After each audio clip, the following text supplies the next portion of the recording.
Une vague d'indignation au sujet de l'assassinat du journaliste, chef de chaîne de la radio urbaine Amplitude FM, Martinez Zogo.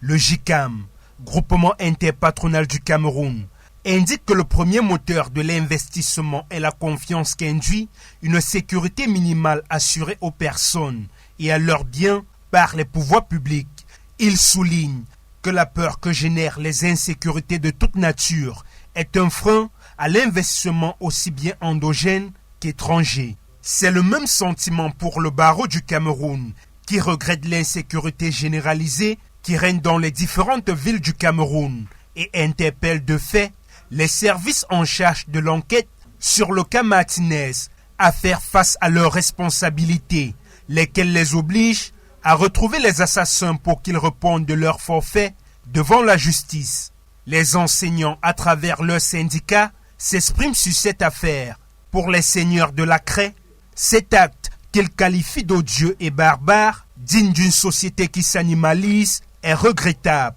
Encore plus, lorsque la victime recherche désespérément de la protection auprès des forces de sécurité qui lui referment la porte au nez au moment fatidique, en regrettant que les pouvoirs publics n'aient mené jusqu'ici aucune action officielle pour mettre en garde ces ravisseurs. La Commission des droits de l'homme du Cameroun, sur le même sujet, condamne avec la dernière énergie cet acte barbare et rétrograde qui porte gravement atteinte au droit fondamental à la vie, à l'intégrité physique et morale, ainsi qu'à la liberté d'opinion, d'expression et de la presse, lesquelles libertés sont protégées par le préambule de la Constitution camerounaise et par des instruments régionaux et internationaux des droits dûment ratifiés par le Cameroun. Il faut rappeler